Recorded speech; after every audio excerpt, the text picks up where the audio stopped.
$4 million was stolen from these podcasters, and I decided to investigate. I found the man responsible, but before we confront him, let's go back to where it all started, when Theo released this. Our podcast was defrauded. We were stolen from. The company that did it is Cast Media, and the man that did it is Colin Thompson. In total, I've just between talking with folks, there's up to $4 million that I know of. We're in the 6 figures. I know of podcasts that are in the 7 figures. Now, when I saw this, I had the same 2 questions on my mind as you do. 1, who is Colin Thompson? And 2, y'all are making 6 to 7 figures doing podcasts? I'm in the wrong line of work. I make like 4 figures here in the $10 million studio. Barely keep the lights on, okay? So I went to do some research, figure out, how these people are making all this money. You wanna know why? You wanna know why you're in the wrong line of work? Because YouTube has no competitor, that's why. YouTube has the absolute monopoly. So YouTube creators have no fucking leverage on anything. How they got robbed? They have no leverage. And what I found out was that this company that stole the $4 million was a podcast network called Cast Media. Podcast network being a fancy name for saying they represent podcasts to find sponsors. All that stuff you violently skip with the fast forward 15-second button. Yeah. Like my stream. Guys. And Cast Media would basically work with them as a middleman. They would take some money, give the podcasters the read, and then give the money. Of course, taking a cut for themselves. Now, that is simplifying it a bit, and we'll go into the details more later. But what you need to know is that Cast Media hadn't been paying their talent on time. And what started as being late for maybe a month had turned into 7, 8, 9 months late on paying until one day Cast Media and their CEO, Colin Thompson, says, hey, we're probably going to go into bankruptcy, which means you get nothing unless you take a special deal with another podcast network called Podcast One. Now, who's Podcast One? Well, it's an even bigger network, and they basically say, hey, we'll acquire you, pay off what you're owed, if you sign a new deal with new terms with us. If you do, you'll get back some of the money you're owed now, some of the money you're owed over 2 years, and you'll also get stock in our company. But what stock? Well, Podcast Network stock, a company that wasn't public yet, but as of this video, now is, and is down almost 50%. Now, if you took that stock in 2 years, you could sell it. How much it's worth at that? Chad just got caught live on air, chat. You realize you're stealing content creators' revenue for everything you watch on the internet? Dude. Oh my fucking... Chat, I think I just heard a knock at the door upstairs. Chat, I think the police might be here, chat. I think maybe it's the IRS. I think I'm done. Now, Podcast One would say they were just trying to help. It wasn't their debt, so it's a great deal. You got me. Now, the more cynical view of this is that it's kind of strong-arming creators. You either take the deal or you'll never get what you're paid. I mean, podcasters like Jim Cornette were literally told, in the event that Cast is unable to close the Podcast One asset sale, it will likely declare bankruptcy. So take the deal or lose everything you're owed. That is so fucked. Podcast One was paying Cast Media in stock for every podcaster that took the deal. So if you agreed and wanted the money you were owed, you're kind of bailing out the company that got you into this mess. So obviously some people didn't like that deal. Although understandably, others did and took the deal. And look, I'm not here to litigate whether those Podcast One deals are... So they give them cash deal on the basis that they had money because they thought they had money because they had stocks in another company? Good or bad. Frankly, it's not the point of this video. All cleanups are gonna be messy. What I did want to know though is how did that $4 million go missing in the first place? And to try to find out, I began to reach out to everyone, starting with Colin Thompson, to ask for his side of the story. You're being accused of basically stealing $4 million. Your clients say you defrauded them. What's your side of the story? Yeah, I appreciate you reaching out. I wanted to talk with you because I appreciate the work that you do. I appreciate your journalistic integrity, and I know that you're going to tell a fair story. Cast is sort of the dream of the vision of independence, free speech, not bound by sort of corporate norms, the ability and the backbone to support visionary, talented, unique, independent voices. Okay, he hasn't said a singular thing of value.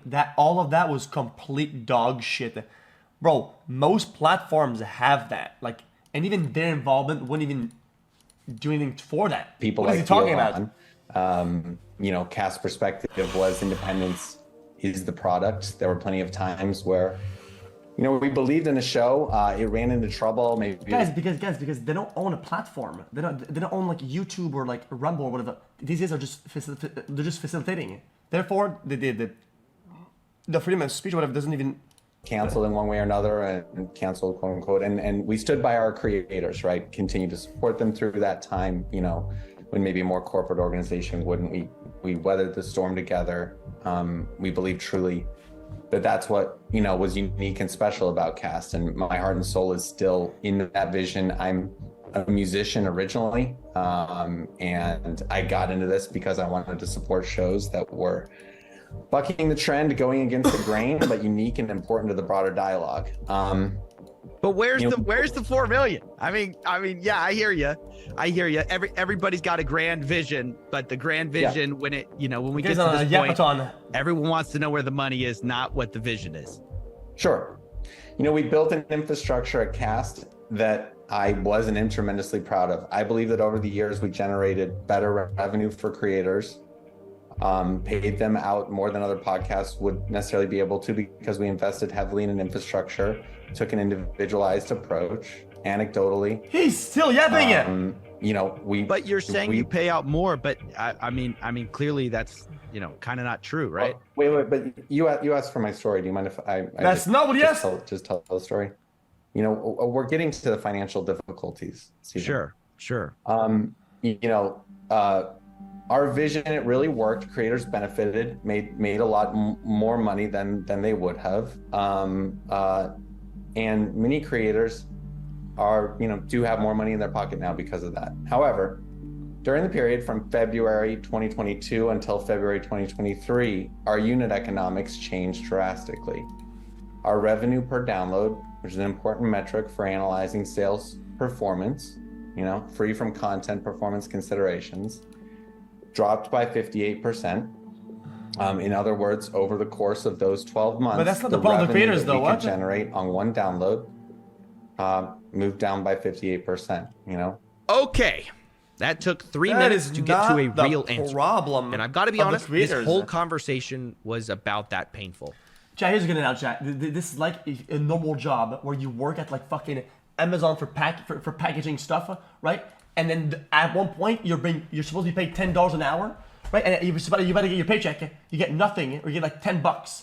And say, well, sorry, dude. Like people haven't been using Amazon Prime this month or like the last couple of months, and our revenue is down, so we can't pay you out. My bad.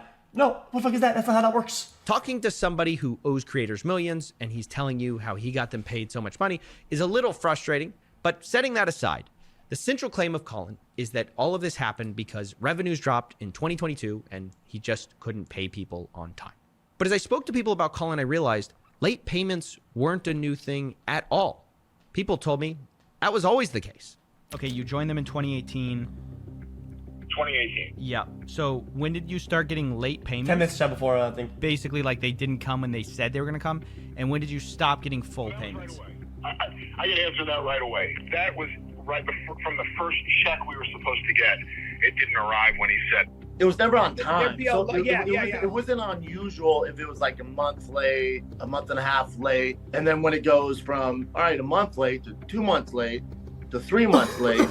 And then I would say, hey, where's the deposit at? I go, yep, they're trying to figure out, man. He says he has this whatever investment coming. You're gonna get this huge lump sum of money. So then that didn't come. Then you're looking at, now you're looking at 4 months, like, it was the money. Then you're looking at 6 months, like, okay, man, where the hell is our money? Yes, that's a huge problem. Of course, up till 2023, money had slowly started coming in, so people were letting it slide. But as these balances built up over time, eventually Brendan and Brian realized they were owed 400 grand on The Fighter and the Kid and upwards of 1.6 million across all their shows. Now remember, Brian is just informed about Fighter and the Kid. Yeah. I have to manage Thick Boy, Golden Hour, the other what shows. What the fuck are those shows? So Brian's like, can you believe this? I'm like, yeah, that 400 grand is terrible. Try 1.6 mil, bro. Right. Wow, 1.6 million. What are we doing here? Now, I should be clear, Colin denies that there were these payment issues before 2022. Your Talent says they stopped getting paid as early as 2021, and they had issues and delays. Bro, look at this. Millionaires wanting more money. Wild babies. Bro, that is quite literally, they're being hired as an employee that works for an amount that they're being promised as a payment for labor. They do the labor, they're not paid. They're entitled to crying because they're entitled that money. Like, are you fucking dumb? Delays well before 2022. No, I'm not aware of any difficulties before the end of 2022, Like, the beginning of 2023. Then I talked to his business partner, and everything changed. He told me accounting was always a nightmare. My name is Dustin Knaus. I was Colin's business partner, as you would introduce me, and VP of Production and Creative Development with Gas Media. One of the things Colin said is he was not aware of any accounting issues, early on. What is that podcast makes true? 20K a month? A lot of From them. Talent about, because every talent I talked to said they were constantly complaining about accounting. Yeah, I mean, like everyone from the beginning had complained about how long it took to get paid. The managers would constantly step in. I think all of his accounting was done through Google Sheets, basically, and it was just him. But he would never let me see everything. He wouldn't actually let me see what was coming in and what was going out. And I was like, well, I kind of need to get a whole picture. And he just wouldn't share it. Oh, that is a red flag. And it also lines up exactly with what Hassan I heard got from a lot of the scammed. creators. Really? The accounting was always weird. People had to chase it down, and the numbers were a little screwy. It led them to distrust what they were getting from Colin. I can tell you, us personally, what we estimate we are owed is what they told us they owed us, plus whatever we think they still kept billing for after that date. Plus, we don't know truly what the accounting is because they stopped supplying accounting, and at one point earlier in the year, their accountant sent me 2 different Interesting. sets of numbers Chat, it's 7 minutes for the thing. of what money I was supposed to get. So I don't trust their accounting. I can't emphasize enough. I heard this complaint over and over, not just from Brian Last. We'll watch it for PlayStation. Everyone was worried PlayStation, about the accounting. But a lot of people who spoke up were just anonymous because they were afraid of Colin suing them, which isn't surprising because Colin warned Brian, who started talking, quote, the ensuing damages if you were to cause this deal to unravel. Yeah, they're gonna sue him, but he's just gonna declare bankruptcy. On top of that, if they have nothing to collect, they're gonna sue him for if he has 0 because he declared a Chapter 7 bankruptcy bullshit, whatever the fuck. Well, they're not gonna get anything in damages. They're not gonna get anything. Are within the region of $10 million to $20 million. Consider this a serious caution. It would lead to decisive legal action. Guys, what so is this? basically, he was threatening people and people are scared. But I realized that these payment issues, accounting issues, they were all clues, sure, but not the whole story. To really understand how it could be that Cast fell apart, we need another piece of the puzzle, which is minimum guarantees. Remember, I told you earlier that I was simplifying podcast networks. So let's go into the deeper waters.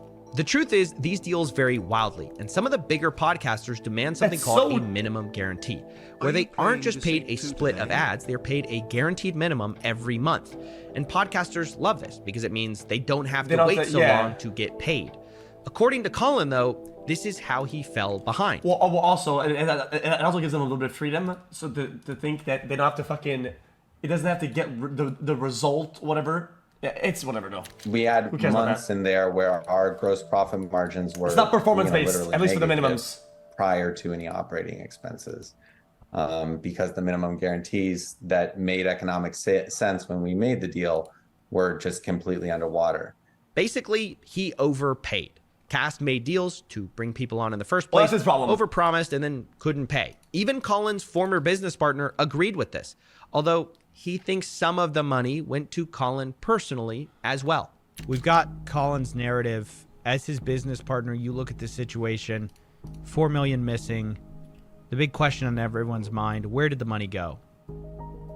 Well, I think there's a couple places that the money has gone.